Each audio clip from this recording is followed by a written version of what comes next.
talk about an under talked about issue, concern, political issue. It's the rise of Africa. I have friends that I discuss, like, how China's booming and it's manufacturing and it's got all these things going on and it's very industrialized and the whole thing. Yes, it's very progressive presently. It took them 30 years to get there and they're in a better place, but people are ignoring the fact that 30 years in Africa can mean a lot of things. It can mean a lot of innovation. And what people take for granted is that in Africa, the African continent, people are still having babies. And one thing that they take for granted as well is that the population of Africa, if you look at it overall, is a very young population. So young people, innovators. And if you have all these resources at hand and the opportunity for education, then, the sky's the limit.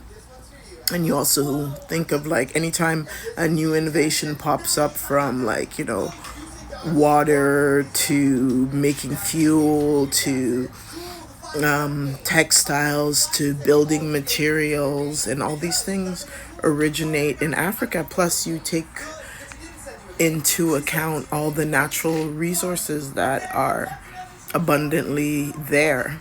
And now that we're witnessing the fall of France's control in Africa, and the African countries moving away from paying these exorbitant tariffs to convert their currency into the franc, and France enriching themselves all off the back of Africans. And we're seeing the collapse of the French government and all these things that they had at their advantage, like free health care and having long holidays, and all these things are now being demolished because the government is falling because of all the things that they took from Africa and got from Africa. And I want to also touch on Ibrahim Touré and all his innovations and his refusal to take in foreign aid and take in all these things. I believe they said one of these Muslim countries offered to come in and build a mosque. I think it was Saudi Arabia.